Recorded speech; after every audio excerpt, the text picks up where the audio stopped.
Welcome back to Notebook Check Tech Review, and we've got the Sony Xperia Z5 Premium here. This is the really high-end version of the Z5, coming in at over €700.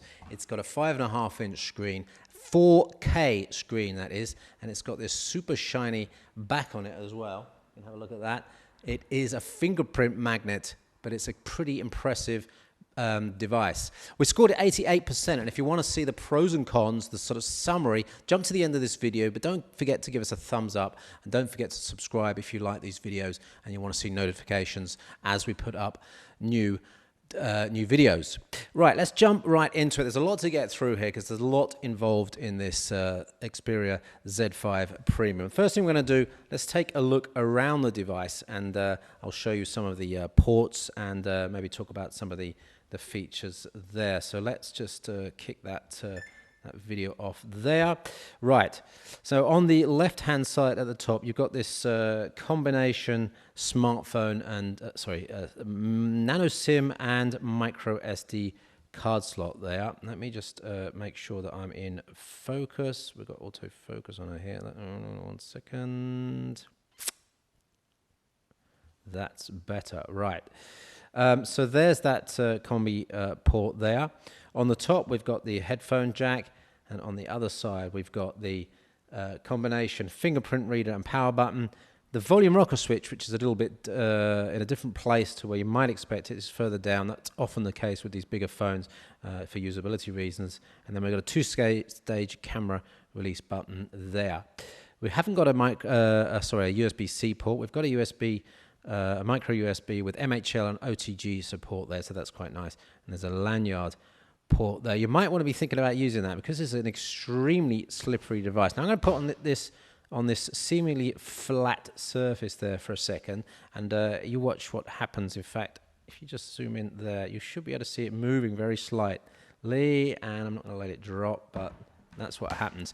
In fact, it fell off my bedside table one night on what I thought was a flat surface. It just gradually works its way off. So think about that lanyard. Think about a case for it as well. And you might want a case anyway, because this is quite a nice looking phone, and it would be a shame if it was chipped and scratched in any way. So specifications, let me bring those up onto the screen for you. Snapdragon 810, so a high-end CPU. 3 gigs of RAM there. We've got AC Wi-Fi. We've got a 23 megapixel camera. We've got that 4K screen with a very nice high brightness figure. I'll give you more information about the screen in a minute. So really nice features, also including NFC, GPS, and GLONASS as well. Did I see GLONASS? Yes, GLONASS as well. Also DLNA, and one nice thing about the Sony software, their video and audio player allows you to go to the network and get file shares and DLNA shared audio. And in my test at the weekend, and I've got a big library on a NAS, it was pretty quick. In fact, one of the quickest devices I've ever used to direct DLNA material from a NAS to a TV screen. So that was quite nice to see. The software experience, well, we've got a stock, fairly stock Android here, 5.5. We should see Marshmallow out for this soon. It has been officially announced, but that was in October. So let's hope we see something soon on that. As I said, I've been using it a lot in the last 2 days. Quite impressed with the performance. And there's a bunch of my apps that I've got installed, and I've used most of those successfully, including Periscope this morning to do some live streaming from that camera. The quality was good, and the audio quality was quite good on that as well. Let's talk about that 23 megapixel camera for a minute there. There's a lot of features in this camera software that you'll need to get used to before you start getting the best out of the camera. But the nice thing is it's a fairly easy to use device out the box, and there's a manual mode if you need to do other things as well. We got let's put it into superior auto mode, click a few pictures. It's reasonably quick between shots, and touch to focus or multi-focus or spot focus, spot metering, multi-metering, and average as well. So there's a lot of features in the manual modes. It's got a 4K recording mode. It's got a slow motion mode.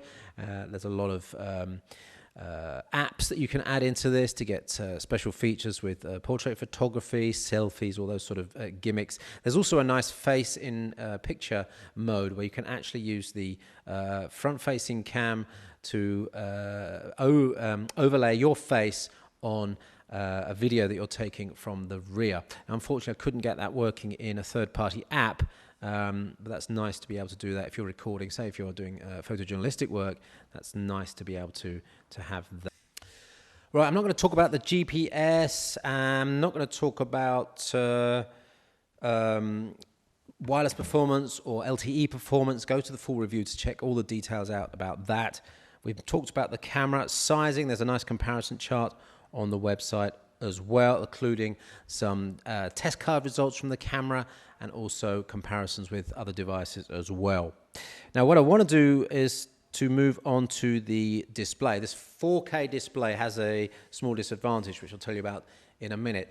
But it's good to see that there's a nice high brightness on it. And in average usage, and there are a number of modes you can use this in color modes, color warmth, color sharpness, and that sort of stuff. In general use, quite nice, quite punchy, very usable in the daytime, not a problem at all. High center brightness there, 560 with a maximum of 578 on the left, 592 on the right, so a little bit of a drop off across the screen. Not that brilliant, but a nice punchy high brightness. Now, the disadvantage of that is that this 4K screen, very tightly gathered pixels, will need a lot of power on those LEDs to drive that. So we're going to see a little bit of a problem with battery life, and I'll show you that a little bit later. No PWM detected. And there's a little graph there, sorry, a little table, comparisons with some other devices. I want to point out the delta on the color checker and the grayscales there. 9.19 is not good. We're looking for 5 and below on these figures. 10.58 on the grayscales is really not good. So accuracy of the colors is not that good. And when you look at that Nexus 6P with the grayscale accuracy of 1.03, which is near perfect, then you wonder what happened really with the Sony Xperia 4K screen.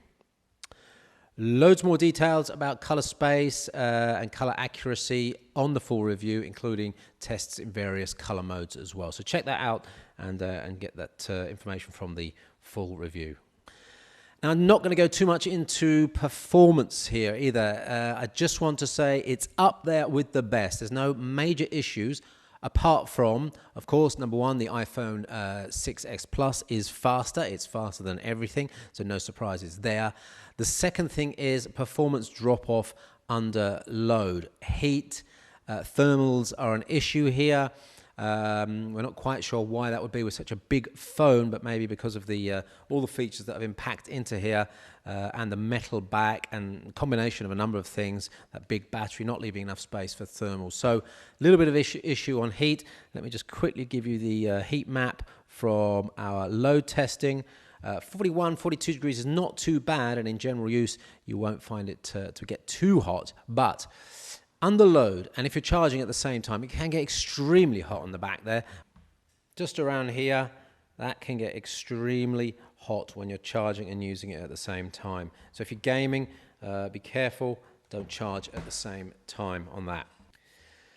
And I think because of this heat and this high brightness or the high power backlight and the general high-end usability, high-end features and high-end specifications, the battery life is not that good. In fact, looking at that Wi-Fi serving battery life there of 6 hours, 12 minutes, that's surprisingly bad. Video playback, 6 hours, 51 minutes, really telling us that that 4K screen might be having a trade-off.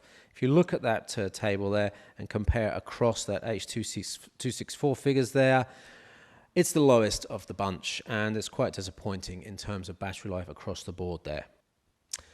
All right, let's go through the pros and cons. If you've skipped forward to this section, don't forget to give us a thumbs up, and don't forget to subscribe to the videos, the channel, to get notifications in your email box. Right, let's just have a look at the pros and cons then. There they are up on the screen. High quality casing, there really is a nice casing, and there's a good fingerprint scanner as you get on the Z5 Premium and, sorry, the compact and the standard Z5. AC, Wi-Fi, Bluetooth 4.1, NFC, app to ST, USB on the go, and MHL support. We talked about that. Got Miracast, and of course Google Cast support, usually because it's got Wi-Fi direct capability that brings out those features. It's water and dust resistant, IP68 I believe is the standard that we're looking at there. Great phone features, stereo speakers front facing, not on the side, so when you're playing games you're not going to lose clarity on those speakers. It happened again. This slippery, there's an expression I won't use, it's a slippery little. Stereo speakers are quite good. Dedicated camera button. The camera is quite good. Some fuzzing on the edge of some pictures we noticed. Details of that in the full review. Good headset included. High performance when it's not overheating, and a very sharp screen. But that screen, of course, issues with the color accuracy. I mentioned the camera and some fuzziness we might have detected on some of the pictures.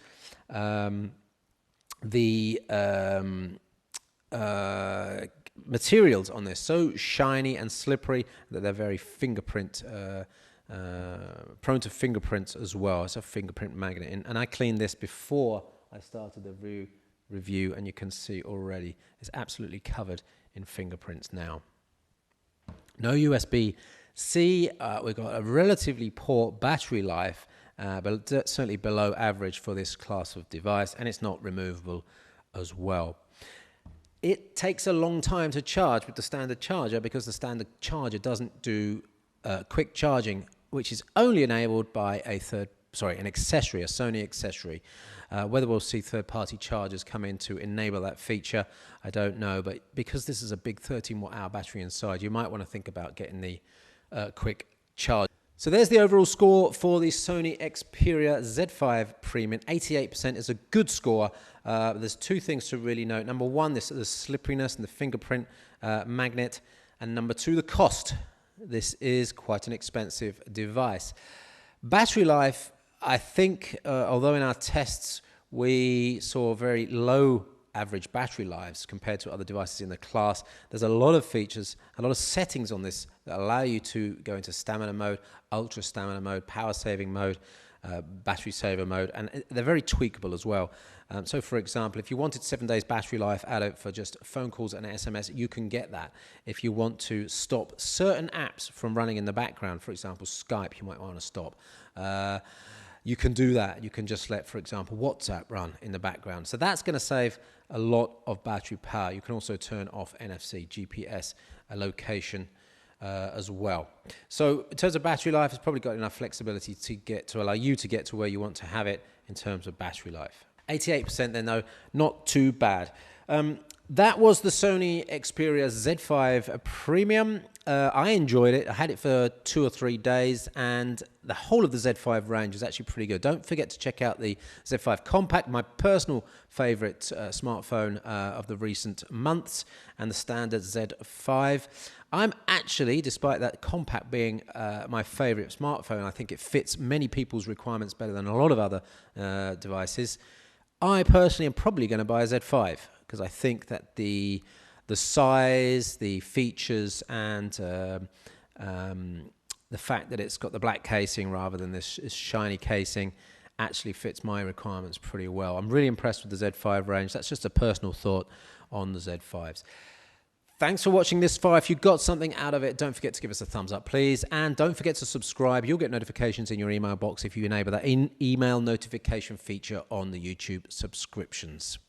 We'll see you on the next Notebook Check Tech Review, which is likely to be... 1 second.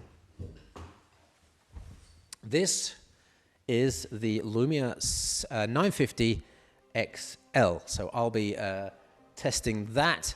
The review is already up on our website, notebookcheck.net, so you can start reading that if you want. But if you've got questions, don't forget to watch out for the video and put the questions in the video. You can also reach me at Chippy on Twitter.